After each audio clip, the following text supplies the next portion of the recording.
sus aplicaciones. Bueno, gracias siempre al profesor Miguel, que está allí para montar así. Los que quieran repasar o ver el video, bueno, pronto pasamos el link en YouTube.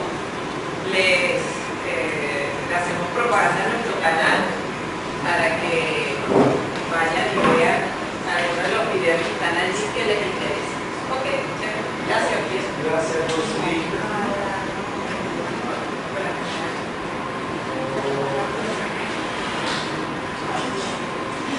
Bueno, voy a tratar máximo 1 hora dar las nociones de la espectroscopía Monbao. Pero antes de eso me faltó hablar de mi amigo comunicar algo.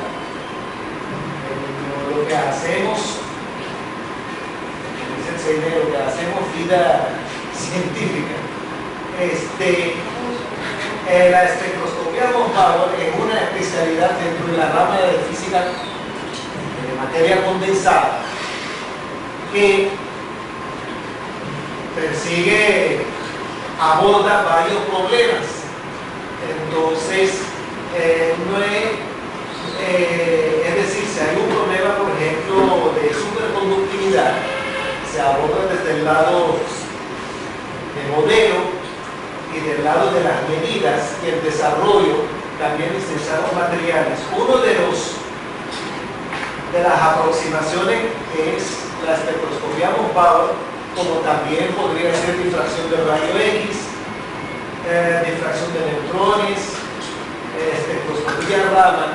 Todo esto en función de un problema, todo eso está en el renglón de física del estado sólido. Entonces no está esa dicotomía en cuanto cada una es una especialidad por per se. Quizás con las siguientes diapositivas entenderemos esto. Entonces, ¿de qué se trata la espectroscopía Monbao? Bueno, este es un núcleo bueno, veremos porque un núcleo que digamos que es hierro, ya que dice hierro 57. Se le dispara un rayo gamma. Tiene que ser rayo gamma para que pueda excitar los niveles nucleares del núcleo. Son niveles del orden de miles de kiloelectronvoltios. Esos niveles suben por un determinado tiempo, valga la redundancia por el principio de incertidumbre, y luego el núcleo cae al estado básico. Ese va a ser el principio fundamental de la espectroscopía Monbao. La parte instrumental, ¿en qué consiste? Tenemos una fuente radiactiva que contiene el isótopo hierro 57. Una muestra que, claro, se espera que tenga ese mismo isótopo hierro 57 para que el rayo gamma, producto de las desexcitaciones nucleares de la fuente, sea acorde con los niveles nucleares de la muestra a determinar, a estudiar, perdón. Entonces ahí viene el detector, hay una especie de electrónica en cuanto a adquisición de datos, y acá podríamos ver una cosa así como un bajón. ¿Por qué un bajón y no cosa al revés? Lo que llaman los químicos una señal y nosotros lo llamamos un espectro de absorción. Es porque si uno quita la muestra, el flujo de rayos gamma, como un medidor como el que vimos en el laboratorio de académico Granger Müller, por ejemplo, siempre mide el mismo número de cuentas. 3 millones, 3 millones, 3 millones cada segundo. Pero ¿qué pasa? Que tiene la muestra, absorbe el rayo gamma porque se excitan niveles nucleares y este bajón es el que ocurre, que significa que hubo algo que se perdió y luego se devolvió. Y aquí está, bueno, básicamente esto, veremos el por qué esta velocidad, bueno, por esta velocidad está para sincronizar con el efecto Doppler los rayos gamma, para excitar unos niveles por encima de los niveles básicos. Vamos al caso. esto le llamamos velocidad Doppler, y la figura acá se estila en las jergas de los espectroscopistas Monbauer en colocar en función de la velocidad Doppler, que está relacionada relativísticamente con las energías de este rayo gamma. Ok, este es el esquema del espectrómetro que disponemos aquí en la escuela física. Aquí hay un movimiento vibratorio, la fuente, digamos, está acá. Aquí está la muestra de este portamuestra, está lejos quizá, y aquí está el medidor que llamamos proporcional, que es el tipo Geiger-Müller, que habíamos visto en el laboratorio 3 y 4.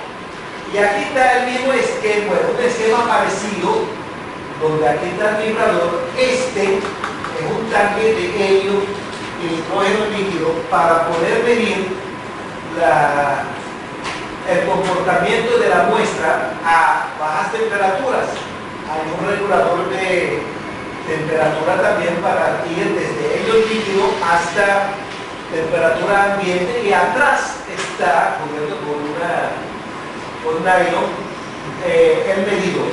¿De acuerdo? Entonces, ¿cuál es el esquema, digamos, energético? Acá hay una fuente de cobalto 57, decae en aproximadamente 2/3 de año a tercer nivel excitado con esta energía 136 keV, y eso más o menos casi el 10% de la población de desexcitaciones ocurre en este nivel. Lo que nos interesa es este nivel, el 91%, casi el 90%, que es el nivel, los primeros niveles, digamos, nivel base y nivel excitado, que tiene 14,4 kiloelectronvolts, ¿no? Esta es la absorbente, esta es la muestra a estudiar, y este es el hierro, claro. Hay espectroscopía Monbauer de todos los isótopos que queramos de la tabla periódica, pero el de hierro 57, ¿por qué? Bueno, no sé por qué, es providencial. El hierro es el que más abunda en la chatarra cósmica de las estrellas, es el que más abunda. Qué bueno que más abunda. Hacer una fuente de cobalto 57 no cuesta mucho. En cambio, hacer una de Selen, que estaño, que es el morocho con el níquel, cuesta demasiado, y el tiempo de vida apenas de días. Imagínense aquí la ventaja que podemos tener, que la mayoría de los compuestos que vamos a estudiar tienen hierro, así que tenemos trabajo para rato. Bueno, ¿qué es lo que estudia esta espectroscopía? Digo espectroscopía porque viene del griego spectra, niveles de energía. ¿Qué estudia? Bueno, básicamente estudia interacciones que mecánico-cuánticamente llamamos hiperfinas, porque el orden de precisión es muy alto, el orden que, como dijo la profesora Donofrio la semana pasada, el orden de 10 a la 11, menos 11 electronvolts. Por eso se llaman hiperfinas. Y bueno, de por sí son precisas, pero ¿qué aportan después? Vamos a ver en la vida diaria. Esas interacciones son desplazamiento, se llama isomérico, la interacción cuadrupolar eléctrica y la interacción dipolar magnética. Repasando un poco, si vamos al electromagnetismo, vemos que estas son las primeras componentes del desarrollo de la interacción con la materia. El primer término, que es el desplazamiento isomérico, ¿qué quiere decir esto? El núcleo, por eso puse la primera figura donde el núcleo se ahogó, más bien se ahogó al revés, se puso flaco, por eso se puso flaco porque el núcleo se achica al excitarse, no se bomba. Como tiene cargas protones, cargas nucleares, los electrones, sobre todo los electrones internos, lo que llamamos electrones de la primera, en la letra espectroscópica de física cuántica, electrones S, ven esto como una carga colombiana que para como si fuera carga puntual para una determinada separación mayor que el radio, y también si está dentro, si esto no es carga puntual, sino toda una carga volumétrica. ¿Por qué? Porque sucede esto cuando se excita el núcleo. Entonces esto produce, por una teoría de perturbación, corrimiento de niveles de energía sistemático, tanto en la muestra y el absorbente, debido a esto, tanto en el núcleo, como en la carga electrónica manifiesta por la densidad de probabilidad en cero, porque está en la vecindad del núcleo, es un término aproximado. Y esto lo que hace es lo siguiente: corre los niveles de energía de la fuente y el absorbente, y trae lo que llamamos el desplazamiento isomérico, que es la diferencia de energía entre los dos corrimientos en que lleva rayos gamma. Entonces hay un término que es el que nos interesa ahora. Y este término estaba de moda hace 40, 50 años, que es el radio nuclear. A los físicos nucleares les interesaba saber qué tanto se puso flaco el núcleo y qué tanto se puso gordo. Pero ahora lo que está de moda es esto, el cambio de valencia de una aleación astillada. Este es el corrimiento, que es una simple traslación que se mide al ojo, con el ojo que buena precisión, el desplazamiento isomérico, y esto da una precisión, valga la cuña, grande, considerable sobre la valencia de los electrones. ¿Por qué la valencia del hierro? ¿Por qué la valencia del hierro? Porque es un elemento que aporta mucha información sobre el estado de oxidación, propiedades de transporte y propiedades magnéticas que están dentro de propiedades de transporte también. Por un lado, hay una tabla sobre todo los resultados de las medidas del desplazamiento isomérico. ¿Por qué son medidas experimentales? Porque la teoría todavía no está cerrada a nivel de teoría de perturbación mecánica cuántica. Entonces recurrimos, hasta que alguien de nosotros resuelva el problema teóricamente, a dar unos niveles de manera estadística, que por encima de 0,5 milímetros por segundo, esa es la velocidad Doppler. Miren, esas son las velocidades. Eso es preciso el corrimiento. Decimos que el hierro está de orden hierro 2 bajo spin, que hierro 2 que no tiene electrones aislados, no tiene momento magnético, o hierro 2 alto spin, por ejemplo, que está aquí, también está allá. Esta es la parte que nos interesa. Si tiene spin diferente a cero, un hierro magnético, porque aporta momentos magnéticos. La otra interacción, la siguiente, la interacción cuadrupolar eléctrica, el que hamiltoniano, en términos de energía, es una interacción escalar entre el momento cuadrupolar del núcleo y el gradiente del campo eléctrico. Ambos términos reflejan una riqueza en la información en cuanto a el gradiente del campo eléctrico.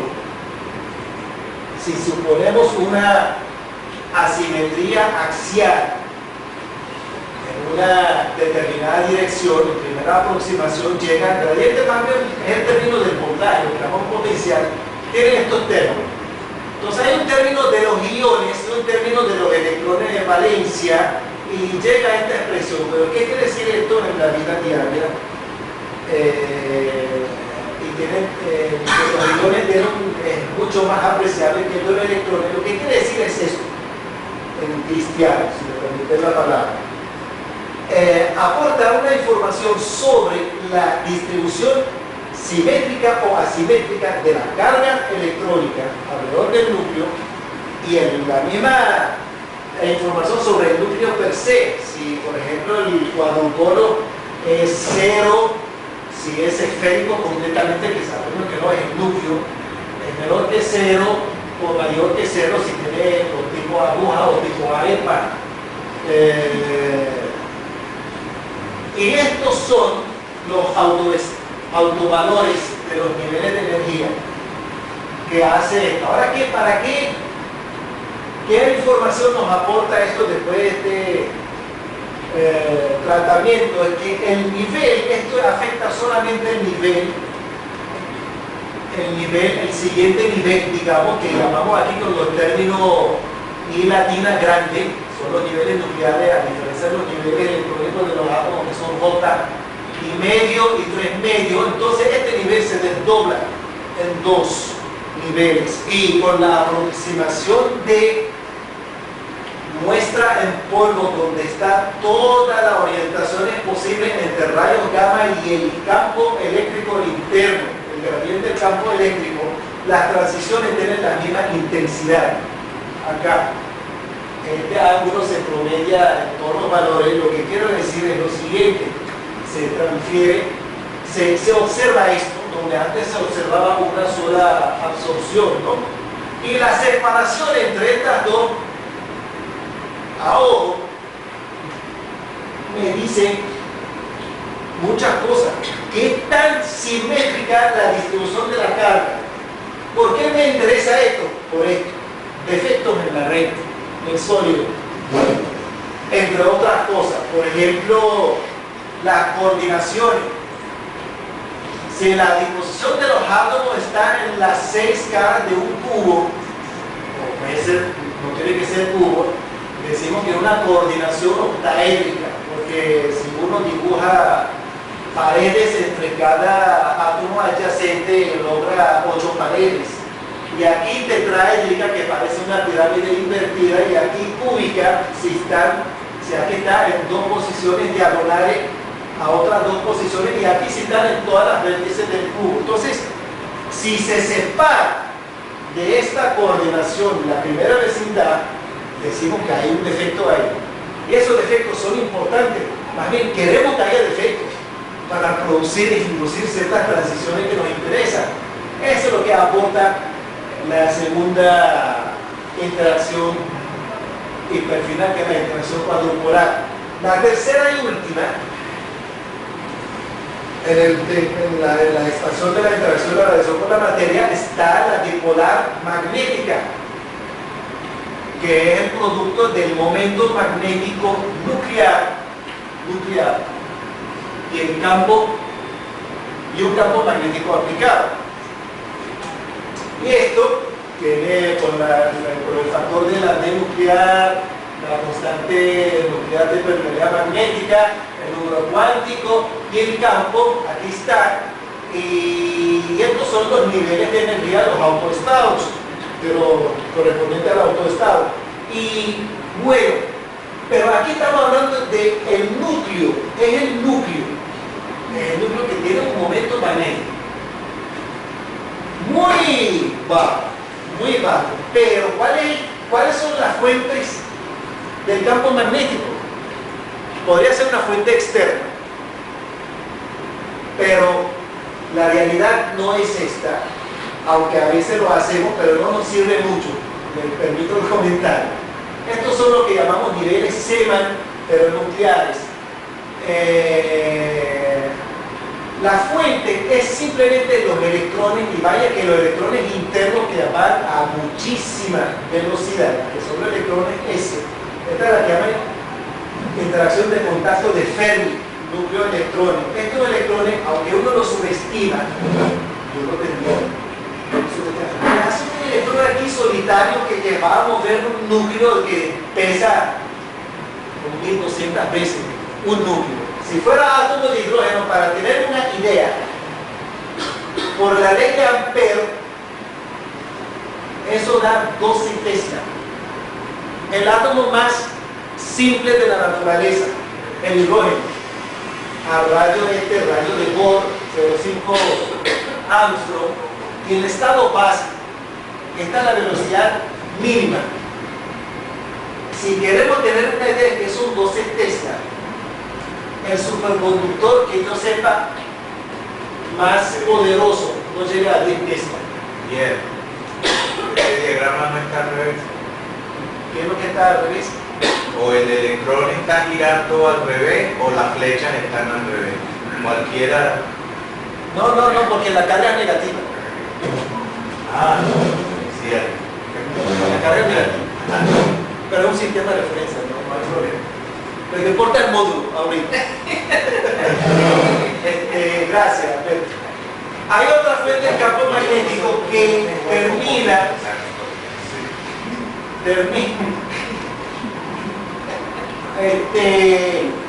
que en menor magnitud, pero también apreciable, es el campo debido a la interacción dipolar del momento de los átomos cercanos. Ahora sí, estos son momentos electrónicos, ¿no? O sea, ¿de qué estamos hablando?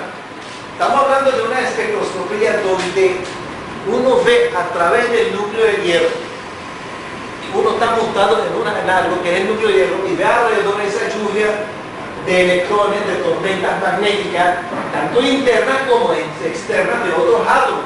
Entonces aquí sí hay un material, por ejemplo, ordenado magnéticamente, digamos ferromagnético, con los momentos orientados paralelos, la expresión dipolar, y esto lo puede determinar también,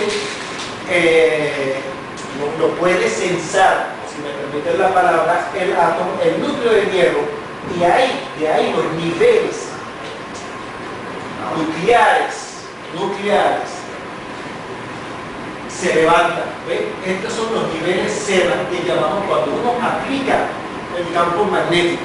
Habíamos visto niveles Zeeman, pero electrónico lo medimos también, lo vimos en física cuántica. Estos son nucleares producto de la aplicación del campo magnético, ¿no? Fíjense acá, o sea, aquí campo cero, no hay campo, no estamos metiendo la interacción cuadrupolar, simplemente el desplazamiento isomérico, y acá al aplicar un campo, realmente está aplicado el campo, a menos que el material no tenga campo magnético intrínseco, ¿no? Entonces se desdoblan 4 líneas porque era 3,5, va de 3,5 a menos 3,5, aquí está el estado, 3,5 menos 1,5 hasta 1,5, que son 4, y aquí de menos 1,5 a 1,5, entonces son 8 niveles, pero la regla de selección me elimina 2 y quedan 6.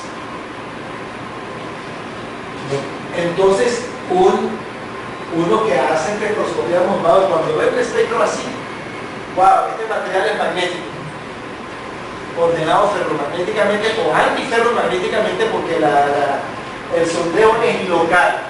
Y tiene valencia hierro 2 también, o sea, tiene las dos informaciones a la vez. Y avísenme cuando estoy a 10 minutos antes de tiempo. Y bueno, aquí está la intensidad de las transiciones, sí, se calcula por la armónico esférico, por la probabilidad de transición entre cada nivel y cada nivel de los 6 que quedan, y eso depende angularmente de la dirección entre el campo angular, entre el campo magnético y el rayo gamma. Pero generalmente hacemos muestras en polvo, al igual que la difracción de rayos X, el ángulo se promedia en todas las direcciones y da una relación de intensidad de 3 y 2 y 1, como la que vimos acá. Fíjense acá, 3, 2, 1, 1, 2, 3. O sea, hacemos esto como un pasaporte de entrada a ver las aplicaciones ahorita. Esto es lo que hay que pagar a para que no nos aburramos. Ya vamos al show de lo que hacemos. Bueno, aquí por último hay la interacción combinada en magnética y cuadrupolar,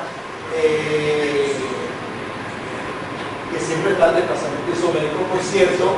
Entonces hace cierto corrimiento. Esto es una interacción que su cálculo no está cerrado todavía, pero estamos a punto de lograrlo, pero se hace iterativamente, numéricamente se ajusta el espectro y consiste generalmente en que estos niveles se acercan entre sí cierta cantidad de energía y esto se separa, y esto hace que se acercan estas líneas y hace que se alejan estas líneas. Aquí sí, fíjense que aquí no hay interacción cuadrupolar, fíjense que la separación es la misma y la intensidad 3, 2, 1, 1, 2, 3, aquí sí.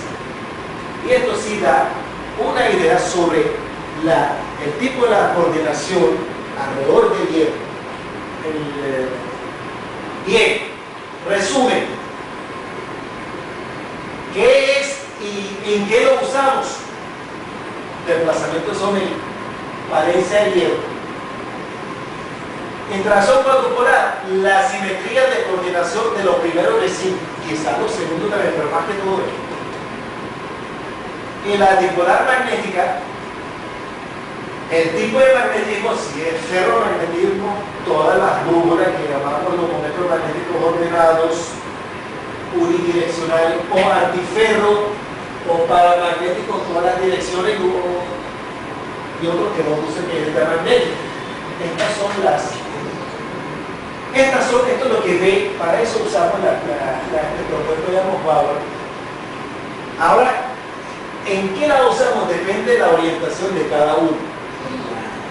En el centro del sólido abordamos muchos problemas, desde nanociencia, la gente trabaja en esto, pasando por la doctora Liseta Donofrio, pasamos para caracterizar catalizadores de una agenda con PDVSA para el procesamiento del crudo pesado venezolano, y también particularmente aquí su servidor trato sobre problemas de magnetismo itinerante y superconductividad alto TC por esta aproximación. Este es un ejemplo, fíjense, un sulfuro de hierro y níquel, esto se llama pentantita, abunda mucho en las minas de níquel acá en Venezuela, para que tengamos una idea. Por eso estudiamos esto, porque estos son candidatos a superconductores. Acá hay dos sitios, fíjense, y esto coincide, o sea, no que coincide, concuerda con el resultado de difracción de rayos X por la rutina de refinamiento, donde vemos que hay dos sitios para que veamos. Mira, acá hay un hierro, el azul es el hierro, ¿no? No sé si se ve porque el azul es el hierro también. Y tiene una coordinación de 6 átomos de azufre. Este es el hierro que está, digamos, con una simetría octaédrica, y este otro que tiene simetría, digamos, de tetraédrica, que tiene 2 átomos así y 2 átomos diagonalmente opuestos abajo. Bueno, parece una pirámide invertida como la que puse. Entonces, uno de ellos es uno que es este, que es el octaédrico, es este subespectro que no está desdoblado, es singulete, que llamamos. ¿Por qué? Porque la simetría es perfecta, es completa, no hay desdoblamiento cuadrupolar. Y el otro, que sí es el verde, se debe a este sitio con una proporción de 3 a 1, de 3 a 1, bueno, 2 a 1, pues, que es la coordinación tetraédrica. Y también, pues, y aquí fíjense que esto te dice que esto sí está en la separación entre las dos de ese pantalón que llamamos el 038, que es un indicador de que hay una desviación de la simetría. Y esta es la valencia, la que se da por el desplazamiento isomérgico. Esto es muy importante porque esto es hierro 2 y esto es hierro 3. Ahí ahora veremos para qué esto no sirve mucho para los cálculos teóricos de los modelos. Hay otro, esta es la hematita, esta nos interesa verla al final, porque vamos a ver también la ciencia planetaria, donde ahorita está de moda esto, pero en otro planeta, en Marte. Para eso además con permiso de gente, mucha gente. Esto no es se fue. No, la magnetita de gente, mira, este de gente también no importa. Esta es la famosa no, o sea, es el famoso óxido de hierro que llamamos hematita, que es antiferro magnético. Aquí están los hierros, que son típicamente hierro 3, y está una coordinación octaédrica, como se dan cuenta, está medio torcido, los átomos de oxígeno. Esto lo que se indica con este valor del desdoblamiento cuadrupolar, y tiene un campo dispersivo magnético del orden de 51 Tesla, que está en kilogauss. Vaya, tremendo campo, es el que hace que se exciten los niveles Zeeman, los 6 niveles Zeeman. Esta es la relación 321, porque está en polvo. Volveremos a esta muestra más tarde. Esto es uno de los elementos más magnéticos que hay estudiados de los óxidos del hierro. Es un hierro 3 de paso, que es importante en este tipo de valencia, por lo que vamos a decir después. Aquí está, sí, trabajo de Heidi, en una última presentación que hicieron. La magnetita, la veremos después en nanopartículas, es otro cuento, ¿verdad? Entonces tienes dos tipos de hierro. Fíjense que tiene un hierro 3 y tiene un hierro 2. Hierro 3 porque creo que le faltan 3 electrones, ¿no? Hierro 2 que le faltan 2 electrones. Y ambos tienen cierta coordinación con los primeros vecinos. Esta, por ejemplo, acá es octaédrica y esta es tetraédrica. Aquí está la línea azul, que es la octaédrica, que es el hierro 2. A mayor desplazamiento isomérico, la valencia baja. El hierro 2, si es muy alto, más allá de 0,5, el hierro 2 debo por seguro, aunque los químicos digan al revés. Si el hierro 3 está por debajo de 0,5. Y este es el espectro total de lo que llamamos la suma entre de esos dos subespectros da el espectro total que no se ve, que se ve con la línea blanca, digamos. Esta, ¿no? Sobre el particular regresaremos, es una muestra bastante magnetizada también. Entonces, bueno, hay otro ejemplo de catálisis. Prácticamente aquí trabajamos con otro concepto de catálisis para mejorar los crudos venezolanos. El crudo venezolano tiene el 80% del crudo en la faja de Orinoco es pesado porque tiene metales, no entra en la cuota de la OPEP y se requiere de un proceso de hidrodesmetalización, y ese tipo de procesos no se venden por otras empresas porque es problema de estrategia, de soberanía, porque la palabra entonces hay un proyecto larguísimo de data mucho tiempo con Agenda Petróleo que culminó recientemente de desarrollar catalizadores que desmetalicen la cadena de hidrocarburos. Entonces, por lo tanto, en ese crudo puede entrar la cuota de la OPEP, un crudo liviano.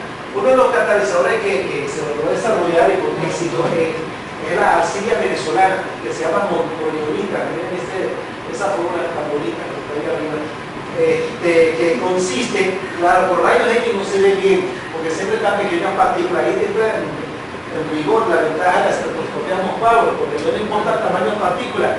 Fíjense, es una estructura grande, tiene el orden de 15 Armstrong, una estructura que es tipo galletas. Entonces hay una posición del hierro allá junto con el aluminio, que es la línea amarilla, que es hierro 2, hierro 3, y la otra, que es un hierro altamente, y esto es importante, acá, la gris, que es el que está, ¿dónde está este? El gris, que es la coordinación octaédrica, y la otra, la posición, digamos, piramidal. Cada una tiene su lineal y ambos aportan una información. ¿Cuál es la utilidad de este catalizador? Es que aquí adentro logramos meter un sulfuro de hierro que cupo perfectamente, y ese sulfuro, como tiene vacancias, al ir dentro del crudo, captura los metales, básicamente vanadio y níquel, y deja el crudo desmetalizado. Bien, vamos a lo que hacemos nanopartículas, que tienen fenómeno de relajación superparamagnética por ser nanopartículas. Aquí les explico brevemente con un par de diapositivas por qué ocurre, dónde se ve, dónde podemos decir que hay nanopartículas. La definición magnética de una nanopartícula cuando presenta fenómenos intrínsecos propios de ella, que se llaman superparamagnéticos. ¿Qué es el superparamagnetismo? Okay. Ajá. Bueno, ahorita todo el mundo tiene celulares con fotografía, pero la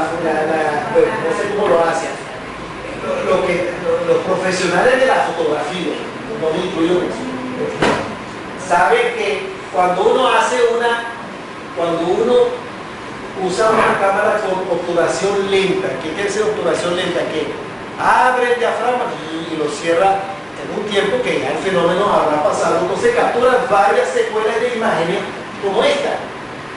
Es decir, lo que quiero decir en términos que quería usar después, el tiempo de exposición TC y el tiempo A, que es el tiempo de paso de la atleta. Si la atleta corrió en un segundo 10 metros, que es el récord, ¿no? Y la obturación se hizo en más de un segundo, o sea, muy lenta, entonces ven esta secuela. No sé si me da cosa, entonces uno para determinar una fidelidad de la imagen, enfoque de la imagen, nitidez, lo que hace es bajar el tiempo de la obturación, tiene que ser rápido, ¿no? En este caso así. Si el tiempo de la cámara es más o menos igual que el tiempo de la atleta, o si es menor, todavía mejor. Se ve la imagen nítida, no se ven trazas de otros movimientos. Algo parecido ocurre con nuestra cámara. Nuestra cámara es el espectrómetro Monbauer, entre otros. ¿Por qué? Ya vamos a ver por qué. Antes de decir por qué, la relajación superparamagnética tiene que ver con este tiempo de relajación cuando ciertas partículas llegan a un determinado nivel que llamamos de tamaño, ¿no? Crítico, se produce una magnetización interna que comienza a fluctuar con este tiempo o con esta frecuencia, que es el inverso a esto. Y en ellas la magnetización cambia por una constante que se llama la constante de anisotropía, de esta manera a una frecuencia relativamente alta. Sí y solo si llegamos a un tamaño de partícula crítico. Esto es lo que para nosotros definimos que es súper paramagnético, que tiene que ver específicamente con nanopartículas. Partículas que no muestran esto no son súper paramagnéticas. Para nosotros. No, esto es nanotalco de calibre, para poder vender quizá. Pero el que muestra superparamagnetismo físicamente es una nanopartícula. Este se llama el tiempo de relajación de Nil. Entonces, bueno, como si en un espectro Monbauer quiero determinar los resultados de una muestra superparamagnética que tiene nanopartículas, de eso habló la profesora Liseta la semana pasada. Necesito este caso. La ventaja de la cámara nuestra, que es el espectrómetro, donde cae la transición, es que a veces es comparable con la relajación superparamagnética. Pero pongamos el otro extremo. Si el tiempo de obturación, que es el tiempo de la transición, el tiempo de la cámara es el tiempo de tarda el fotón en caer acá. El tiempo de permanencia de este nivel, que es donde viaja a los 7 segundos. Una 10 millonésima. Si ese tiempo aún así no es suficiente, es grande comparado con el tiempo de transición magnética de una partícula superparamagnética, mira lo que sucede. Ve todo un promedio y ve nada más un simplemente un doblete, no ve 6 líneas cenas, porque ve todo promediado a cero. ¿Sí? Ahora, esta es la atleta. Esta es la cámara. Esto no puede modificar el tiempo cuánticamente definido para esta muestra, para el espectrómetro Monbauer, es fijo. Sin embargo, hay muestras, este es el otro extremo. Si ahorita este tiempo es fijo, pero depende de la muestra, es menor que el tiempo de transición superparamagnética, sucede lo siguiente, fíjense. Eso va tan lento comparado con la transición. Aquí vemos serie, vemos magnetismo ordenado, se capturó la foto rápido, entonces vemos magnetismo alto. Como esto depende de la temperatura, se hace espectro Monbauer a temperatura variable y uno superparamagnética, cómo pasa a ser magnética a no magnética con el aumento de la temperatura. Esta es la manera de definir una transición superparamagnética. Un ejemplo de esto es lo que hace la profesora Donofrio con Gemma para muestras de aleaciones con aluminio. Fíjense que aquí a temperatura, no recuerdo aquí creo que es temperatura ambiente, esto es en función del tamaño de la partícula. Aquí fíjense, está en una molienda por 5 horas, hay transiciones magnéticas y una no magnética. Hay toda una distribución de tamaño de partículas. Sin embargo, cuando aumentan esto a 10 veces, 50 horas, las partículas son tan finas que la frecuencia de la transición superparamagnética aumenta. Es más rápida que la frecuencia de la desexcitación Mohn-Bauer y uno no ve el campo magnético. Pero esto es una temperatura determinada, creo que es ambiente. Pero sin embargo, está esta. Estos son nanocatalizadores. Fíjense que con variar la temperatura, bajándola, se ve, sube el tiempo de relajación superparamagnética y la cámara Mohn-Bauer puede determinar las líneas magnéticas casi, ¿ve? Aunque persiste el no magnetismo. Ya sabemos que cuando no hay 6 líneas, hay no magnetismo, sin valga la redundancia. Y aquí otro extremo, otro tipo de partícula con a 40K hasta el 16K, así la temperatura alta abajo y la temperatura baja arriba, como ya estas son partículas un poco más grandes, es donde se refina el magnetismo, porque la transición Mohn-Bauer es mucho más rápida que la transición superparamagnética. Este comportamiento sí te dice que esto es un superparamagnético, aunque hay transiciones magnéticas que no tienen nada que ver con superparamagnetismo, son las transiciones antiferro y ferro de cristales grandes que no son pequeñas partículas, no son el último ejemplo antes de ir a Marte. Quisiera mostrar un ejemplo a Marte que se hizo hace 5 años, extraterrestre. El ejemplo que particularmente yo trabajo en electrones de conducción condensados, en que llamamos densidad, corta densidad. ¿Por qué? Porque esto es, entre comillas, podría ser candidato de la nueva generación de superconductores que estamos viendo con teoría y experimento de alto TC. En un estado normal, de un metal normal, los electrones van para arriba y para abajo donde quieran. Como son antipáticos, son sectores, no quieren estar uno al lado de otro, entre cada quien más lejos de otro, como traté de poner. Sin embargo, aquí se refiere otro trabajo, se quedaron dormidos. Sin embargo, cuando hay una cierta anisotropía dimensional, es decir, en una dimensión, un conductor tiene que ser metal. Un conductor en una dimensión, o 2 dimensiones, los electrones están atrapados, por más antipáticos que sean, no pueden ir a donde quieran, entonces están obligados a cohabitar, entonces forman un patrón, se agrupan, que es la jerga así, digamos, cristiana, en una densidad tanto de spin o de carga. Está la media onda, digamos, y esa onda, si no está anclada por defecto en la red por una simple aplicación de un voltaje DC, forma una corriente que se llama la corriente de Froelich de superconductores, que es lo que se está buscando en este caso. Pero hasta ahora, bueno, que no sepan, hemos visto ondas anculadas. ¿Cuál es, rapidito, el esquema teórico? Es el mismo esquema de la superconductividad, el mismo esquema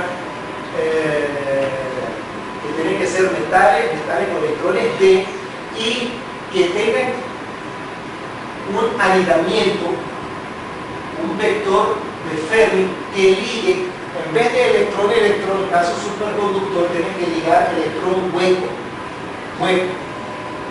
que está en este caso, y se llega a la misma expresión de superconductividad, solo que la temperatura, esta no es temperatura superconductor, temperatura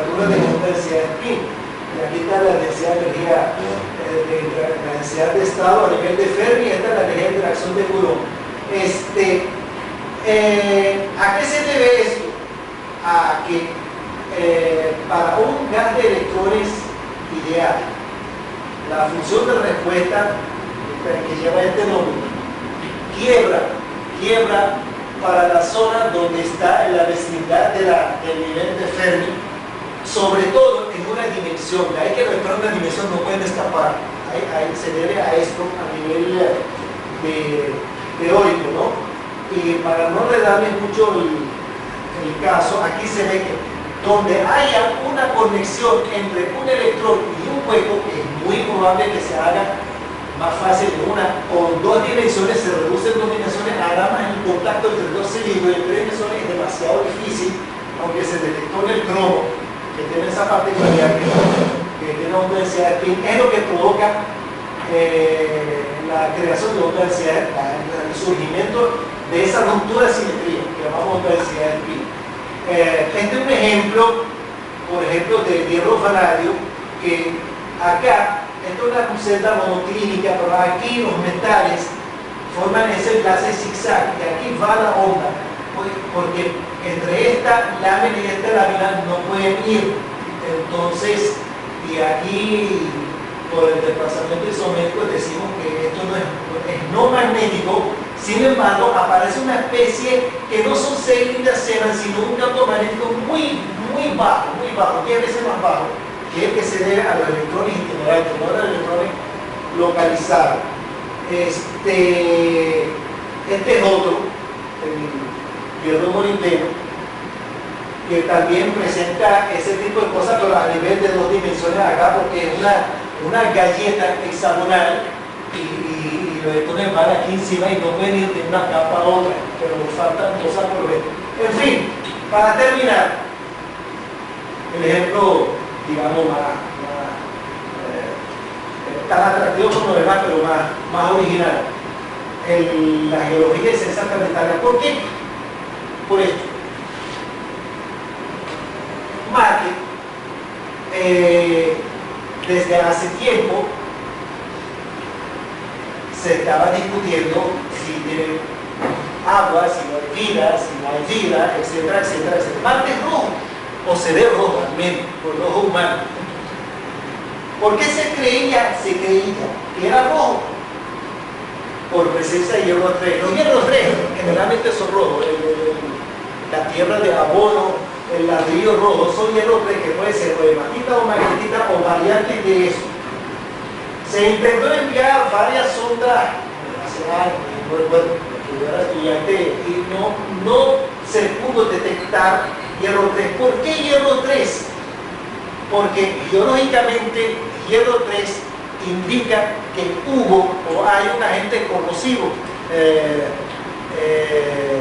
agua, aire o combinación de los dos que provoque la pérdida de 3 electrones. Y si hay agua, no hay vida. Esa era detrás de todo esto del interés por Marte. Entonces, para esto, un colega alemán, el Hofer, se llama, es una empresa que lleva su nombre, miniaturizó todo el espectrómetro de Mossbauer. ¿Por qué Mossbauer? Porque Mossbauer es la única técnica que determina la valencia de hierro. Rayos X no te la dice, y menos si tan pequeñas partículas como lo intentaron ver, porque pequeñas partículas no se ven. Tardó 15 años en desarrollar lo que llaman el espectrómetro Mossbauer miniaturizado, que no llega a tener sino este tipo de tamaño.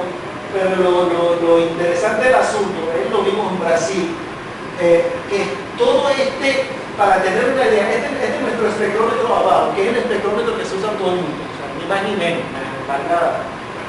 todo el rack, la computadora, la electrónica, todo esto, ¿no? Para tener una idea, aquí están dos pesos, ¿no? Para que vean el tamaño del espectrómetro, dos colegas que están en Brasil. Sí, el tamaño, mira, aunque el centro está un poquito más bajo, tamaño grande, que no puede decir que esto es de este tamaño, no, tamaño grande. Todo esto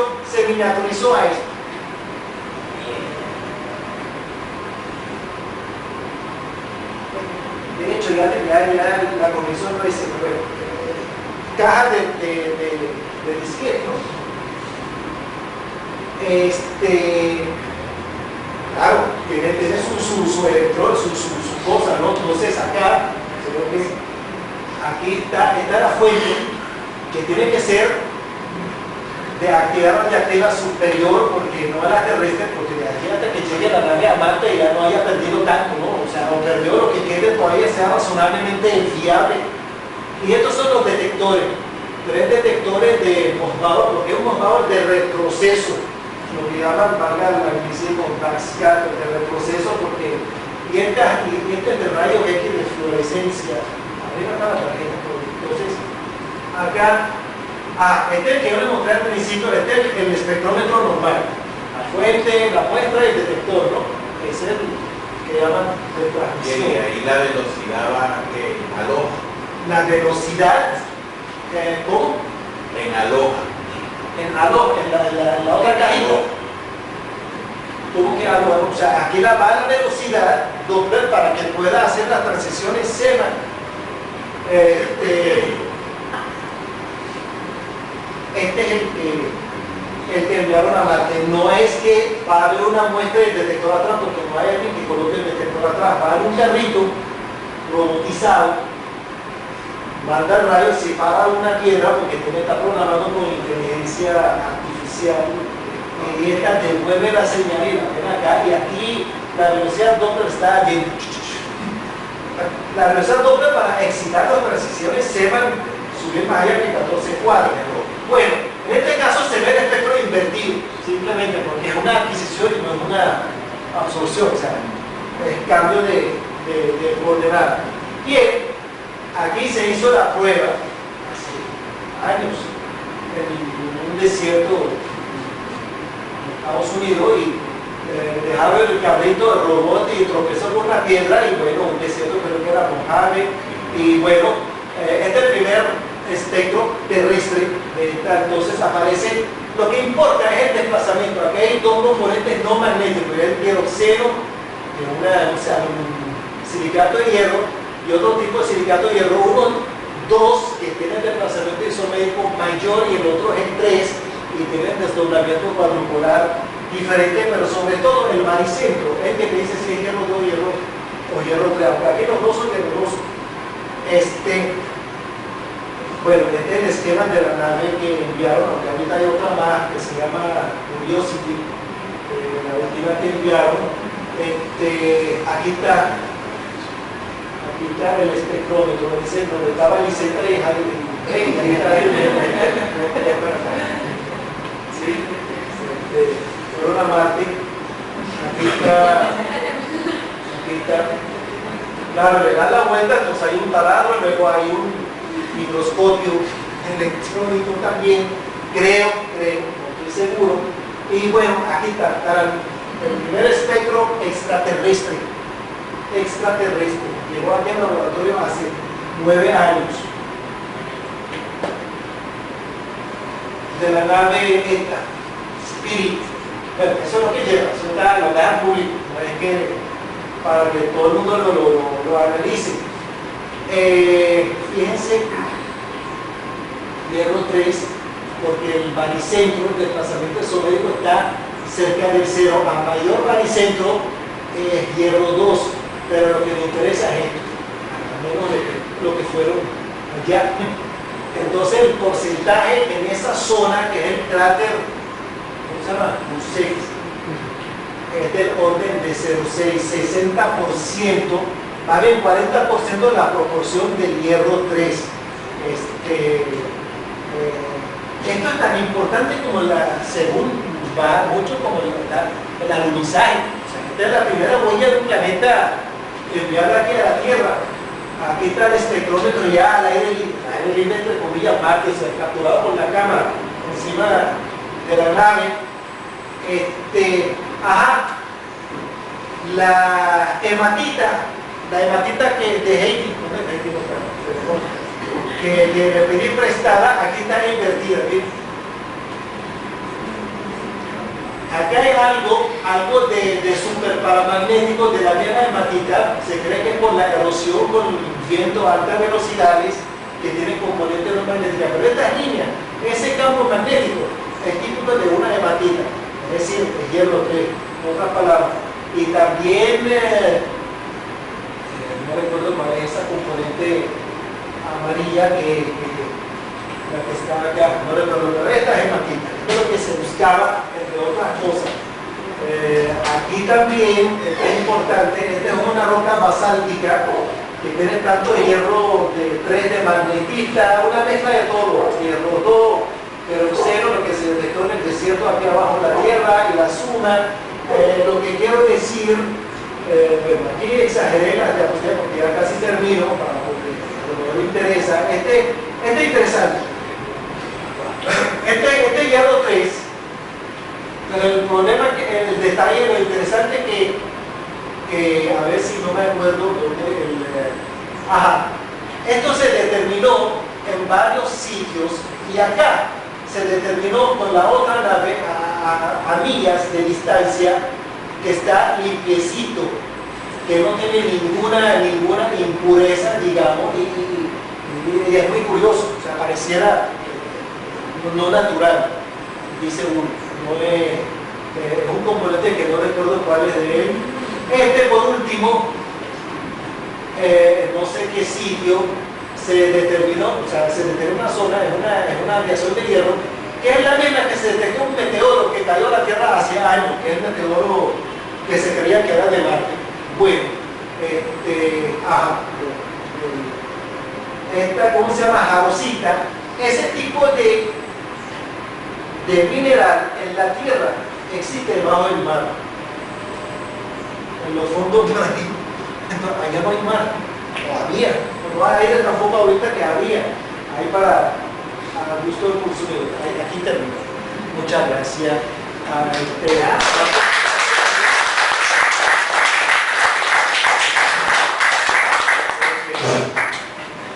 Bueno, ¿preguntas?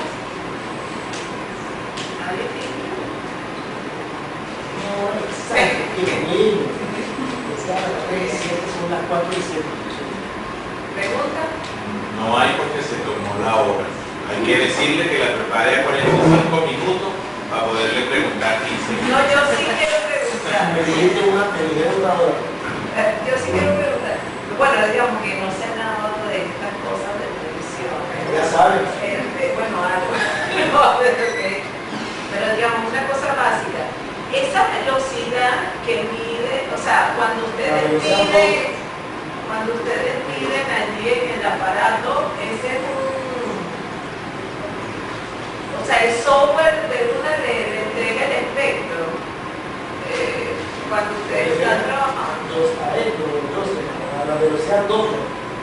Ajá, esa.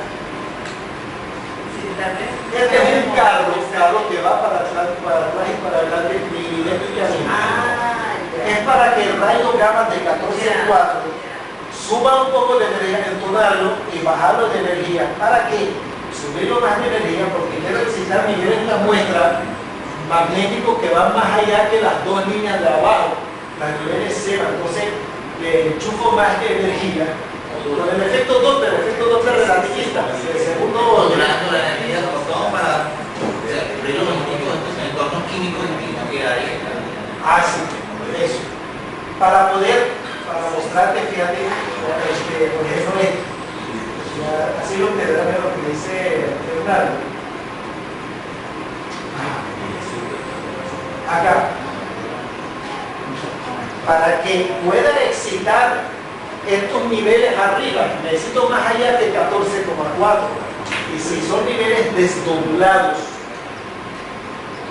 legalmente hablando, desdoblados que eran degenerados, desdoblados por el campo magnético, para poder subir a ese nivel y bajar, hay que hacer la modulación. Sí, la modulación, subirle la energía con efecto Doppler. Entonces tú vas midiendo esa Barriendo velocidad y vas viendo que La energía, y en algún punto donde coincida con el entorno químico dará el espectro.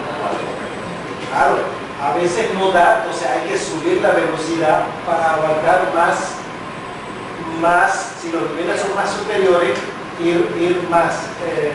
Lo que pasa es que se estira colocarlo en velocidad. Ya sabemos que si es velocidad 6, tanto ya son 300 kilogramos o qué sé yo, 17 como tanto kilogramos, pero depende de que sí, pero esto es para poder barrer el espectro, se llama velocidad doble. ¿Sí? Porque hay efecto doble. Quitarle y darle energía a un movimiento triangular. Tú dices por sentado que la audiencia sabe lo que es el efecto Mobile. ¿Por qué no lo explicaste? Traté de hacer un balance entre los fundamentos y la aplicación. Si a lo mejor falta algo, quizás la base, no lo sé. Porque si hubiera conservación de cantidad de movimiento, no habría posibilidad que ese fotón se pudiera absorber. Hay algo que está garantizando que se puede absorber el fotón. Esto es otra historia que para eso se haría falta otra charla. ¿Cómo se llegó al efecto Mossbauer cuando los físicos nucleares? Gracias. Puede Cuando mandaba el fotón de rayos gamma, el otro átomo, entonces más bien hacían al revés. Fabricaban átomos libres, los físicos nucleares, en esa época. Átomos libres, entonces, por el retroceso, el que dispara, como es energético, se echa atrás el núcleo y el que lo recibe no lo ve porque no lo excita porque le falta energía porque el otro se echó atrás. Y la gente, más bien, los colegas, fabricaban núcleos por separado para hacer esto y subían la temperatura como para ensanchar la línea de absorción, pero había mayor conservación. Con la bendita conservación que había movimiento no se lograba hasta que alguien, según el difunto Fernando González, decía, no voy a decir la palabra que está grabado, Mera L descubrió por casualidad que no, ¿qué hace falta separar los átomos, dejarlos como sólidos? Entonces el núcleo dentro del sólido per se absorbe la cantidad de movimiento, se queda quieto y se va a rayos tal cual, 14,4. Esto sí es otra charla. Eso es el efecto Mossbauer. Esa es la radiación, tiene nombre antes Mossbauer. La absorción resonante sin retroceso. Ergo Mossbauer. Eso es el efecto Mossbauer. Esa es la razón por la cual le dieron el premio Nobel. A él, aunque según Fernando dice que por mera suerte, ¿entendieron? Es verdad. No, porque no lo creía. Hasta que luego se convenció lo buscó. Ese fue el efecto. Aunque Mossbauer de aplicaciones ya no, nada. Pero esa es una buena pregunta. Por la radiación, la absorción resonante sin retroceso porque lo mantuvo dentro del suelo. Esta es toda una historia, pero no voy a decirlo aquí porque me duele la... Sí, gracias por la pregunta.